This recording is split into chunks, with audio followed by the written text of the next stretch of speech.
So hello everyone, जौहर study tube पर आपका again welcome है। तो आज के इस सेशन में हम लोग साहेबगंज चौकीदार भर्ती का प्रैक्टिस सेट नंबर 3 देखने वाले हैं। सो चलिए सेशन को स्टार्ट करते हैं। पहला प्रश्न है, साहेबगंज जिला में किस प्रकार की मिट्टी पाई जाती है। ऑप्शन है जलोढ़ मिट्टी, लाल मिट्टी, बालुई मिट्टी या फिर काली मिट्टी। तो साहेबगंज जिले में बात करते हैं, प्रचुर मात्रा में मिट्टी पाई जाती है काली मिट्टी। और काली मिट्टी का निर्माण बात करते हैं, विशालकर्म के चट्टानों से इस काली मृदा की निर्माण हुई है, जो कि साहेबगंज में प्रचुर मात्रा में पाई जाती है। नेक्स्ट प्रश्न है, साहेबगंज जिला झारखंड के कितने जिलों के साथ सीमा साझा करती है। तो ये प्रश्न प्रैक्टिस सेट 1 में भी आ चुका था। कुछ प्रश्न आप लोगों के रिपीट किए गए हैं ताकि आप लोग उस प्रश्न को, यदि आप लोग के सामने 2 बार प्रकट होता है तो आप उन प्रश्नों को आपके माइंड में तुरंत हिट करेगा कि ये हम लोगों ने प्रैक्टिस सेट 1 में किया था। इस से रिलेटेड भी आप लोग को वो प्रश्न आपके दिमाग में बस जाएंगे, आप लोग उस चीज़ को और अच्छी तरह से याद रख सकेंगे। इसलिए कुछ प्रश्न है जो कि वह रिपीट किए गए हैं। प्रश्न है, साहेबगंज जिला झारखंड के कितने जिलों के साथ सीमा साझा करती है। 5, 4, 3 या फिर 2। तो झारखंड की बात करते हैं, झारखंड के 2 जिलों के साथ साहेबगंज जिला सीमा साझा करती है। इसे हम लोग एक मैप के थ्रू समझेंगे। इस प्रकार का मान लिया जाए साहेबगंज का मैप है। इसमें यदि हम लोग बात करते हैं, यह अपना पूर्वी इलाका ईस्ट क्षेत्र में वेस्ट बंगाल यानी कि पश्चिम बंगाल के 2 जिले कौन कौन से, एक है मुर्शिदाबाद और एक है मालदाबाद।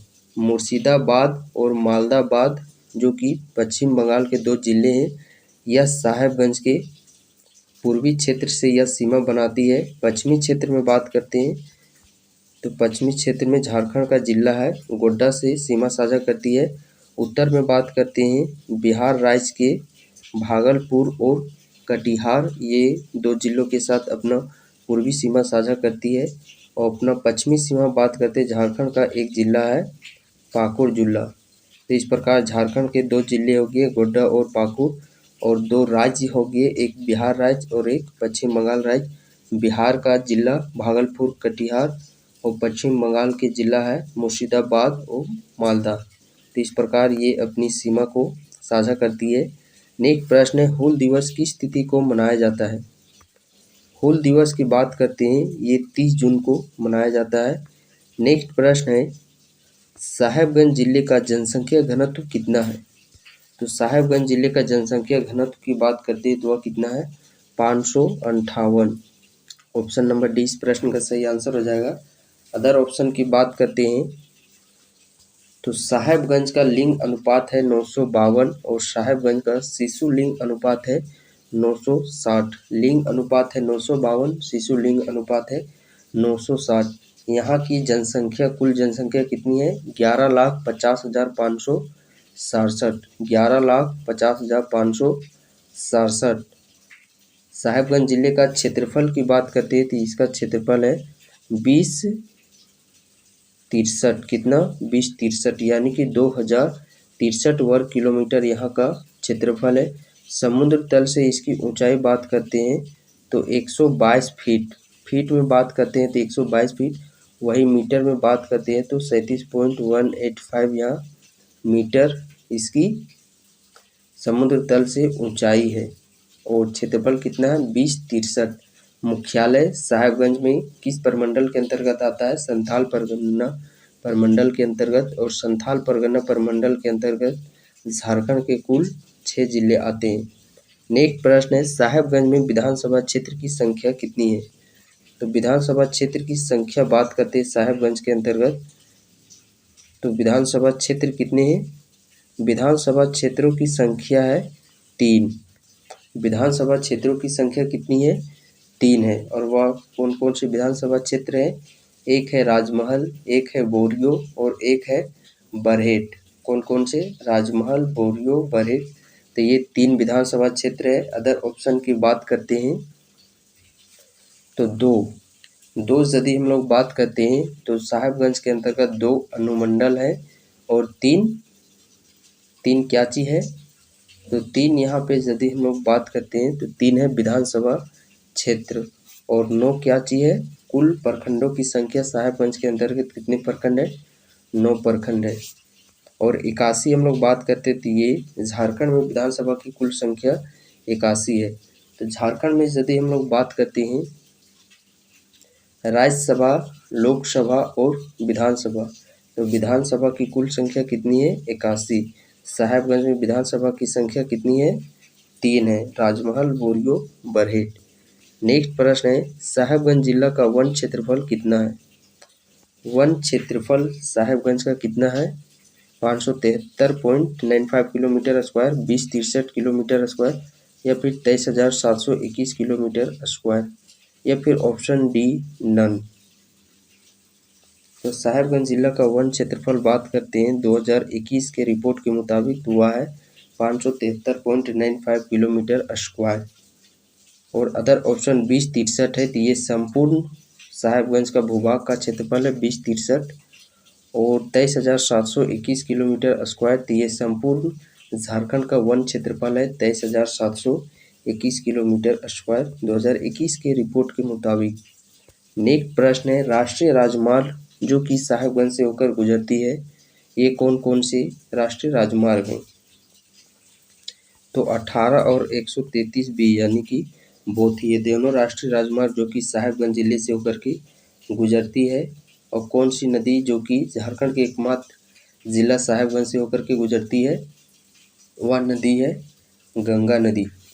नेक्स्ट प्रश्न है झारखंड राज्य का दूसरा सबसे कम साक्षरता दर वाला जिला कौन सा है? तो सबसे कम साक्षरता दर वाला सबसे पहला जिला बात करें वह है पाकुड़ जिला। और दूसरे नंबर पर कम से कम साक्षरता दर वाला जिला है साहेबगंज। साहेबगंज में यदि हम लोग बात करते हैं साक्षरता दर की, तो साहेबगंज का साक्षरता दर किस प्रकार है? ओवरऑल यदि यहाँ पे हम लोग साक्षरता दर की बात करते हैं तो ओवरऑल साक्षरता दर है 52.04%। साहेबगंज का ओवरऑल साक्षरता दर है 52.04%। और यहाँ की पुरुषों की साक्षरता दर है 60.34%। महिलाओं की साक्षरता दर है 43.33%। साक्षरता दर के मामले में दूसरे नंबर पे आता है, यानी कि सबसे कम दूसरे नंबर पे, यानी कि नीचे से दूसरे नंबर पे आती है साहेबगंज। साहेबगंज में कुल साक्षरता दर 52.40%, पुरुषों की साक्षरता दर 60.34%, महिलाओं की साक्षरता दर 43.33%। नेक्स्ट प्रश्न है निम्न में से कौन सा स्थान साहेबगंज जिला में स्थित है? आदित्यपुर, जोहातू, लिप्साबुरु, भोगनाडीह। तो साहेबगंज जिला के अंतर्गत इनमें से कौन सा शहर स्थित है? वह शहर है भोगनाडीह। नेक्स्ट प्रश्न है निम्न में से साहेबगंज जिला में स्थित है जोन्हा जलप्रपात, हुंडरू जलप्रपात, मोतीझरा जलप्रपात, या फिर ऑप्शन डी नन। तो साहेबगंज जिला में वह कौन सा जलप्रपात है जो कि वह स्थित है? वह स्थित है मोतीझरा जलप्रपात। कौन सा जलप्रपात? मोतीझरा जलप्रपात।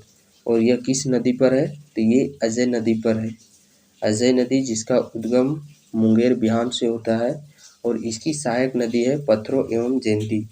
मोतीझरा जलप्रपात अजय नदी पर बना है। मोतीझरा जलप्रपात की ऊंचाई बात करते हैं तो फीट में 150 फीट यानी कि 150 फीट इसकी ऊंचाई है। और मीटर में वही बात करते हैं तो 46 मीटर ऊंचाई है मोतीझरा जलप्रपात की। नेक्स्ट प्रश्न है गेटवे ऑफ बंगाल के नाम से झारखंड के किस को जाना जाता है? किस किले को जाना जाता है गेटवे ऑफ बंगाल के नाम से? और यह झारखंड का किला है। तो वह कौन सा किला है? तेलियागढ़ का किला। नेक्स्ट प्रश्न है साहेबगंज जिला किस पहाड़ी का भाग है?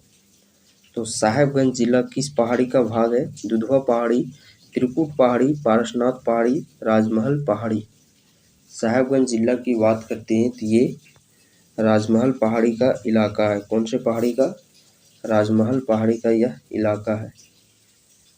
नेक्स्ट प्रश्न है साहेबगंज के किस प्रखंड में जीवाश्म अभ्यारण्य स्थापित किया गया है? साहेबगंज के किस प्रखंड में जीवाश्म अभ्यारण्य स्थापित किया गया है? तो कौन सा जीवाश्म अभ्यारण्य है जो कि वह स्थापित किया गया है साहेबगंज में? तो उस हम लोग जीवाश्म अभ्यारण्य की बात करते हैं। ऑप्शन है बरहेट, राजमहल, साहेबगंज या फिर मंडरो प्रखंड में। तो साहेबगंज जिला का जो जीवाश्म अभ्यारण्य है उसे स्थापित किया गया है मंडरो प्रखंड में। नेक्स्ट प्रश्न है संथाल विद्रोह किस वर्ष हुआ? संथाल विद्रोह की बात करते हैं तो संथाल विद्रोह किस वर्ष की घटना है? संथाल विद्रोह यह घटना घटी थी 1855 ईस्वी में। संथाल विद्रोह से ही रिलेटेड कुछ फैक्ट मैं आप लोगों की समझ रख देना चाहता हूं, तो आप उस चीज़ को एक बार रिकॉल कर लीजिएगा। संथाल विद्रोह की बात करते किसके नेतृत्व में हुआ था? सिद्धू कानू चांद भैरव फूलों और छानों के नेतृत्व में, जिसमें कि सिद्धू का जन्म 1815। वैसे इतना डीपली तो नहीं पूछेगा बट आप लोग जानकारी के लिए इसको एक बार पढ़ लेना है। सिद्धू का जन्म 1815, कान्हू का जन्म 1820, चांद का जन्म 1825 ईस्वी और भैरव का जन्म 1835 ईस्वी। अंतराल आप देख सकते हैं कि 5-5 वर्ष का है। एक जगह आप लोगों को 10 वर्ष देखने को मिलेगा। सिद्धू का जन्म 1815, कान्हू का जन्म 1820, चांद का जन्म 1825, भैरव का जन्म 1835 और सिद्धू के द्वारा ही संथाल विद्रोह के समझ करो या मरो अंग्रेजी हमारी माटी छोड़ो, तो ये नारा किसके द्वारा दिया गया था? सिद्धू के द्वारा। कब? संथाल विद्रोह के समय। कौन सा नारा? करो या मरो अंग्रेजों हमारी माटी छोड़ो। यह नारा सिद्धू के द्वारा संथाल विद्रोह के समय 1855 ईस्वी में दिया गया था। और संथाल विद्रोह की ही यदि हम लोग बात करते हैं तो संथाल विद्रोह को कई नामों से जाना जाता है, जैसे कि हुल विद्रोह, सिद्धू कानू का विद्रोह, क्योंकि सिद्धू कानू के ही नेतृत्व में इस विद्रोह को संपन्न किया गया था, इसीलिए सिद्धू कानू विद्रोह के नाम से भी जाना जाता है। मुक्ति आंदोलन के नाम से भी जाना जाता है और खूनी विद्रोह के नाम से भी जाना जाता है। और हुल विद्रोह से ही रिलेट कर लेना हुल दिवस। हुल दिवस किस तिथि को मनाया जाता है? 30 जून को हुल दिवस मनाया जाता है। और अंग्रेजों के द्वारा एक पुलिस कानून यूल रूल की व्यवस्था यहाँ पे लागू की गई थी संथाल परगना क्षेत्र में। तो वह किस वर्ष लागू की गई थी? 1856 ईस्वी में। यूल रूल नामक एक पुलिस कानून की व्यवस्था की गई थी। कब? 1856 ईस्वी में संथाल परगना क्षेत्र में। हुल दिवस 30 जून 1855 को ही यहाँ पे संथाल विद्रोह की घटना हुई थी। कब? 1856 ईस्वी में। यदि अंतराल दिया रहेगा तो 1855 ईस्वी या अंतराल आप लोगों को याद कर लेना है। और कौन सा नारा दिया गया था? करो या मरो अंग्रेजों हमारी माटी छोड़ो। तो ये है प्रैक्टिस सेट नंबर 3। नेक्स्ट हम लोग प्रैक्टिस सेट नंबर 4 को देखेंगे। तो चलिए आज के इस सेशन को अब हम लोग यहीं पे एंड करते हैं।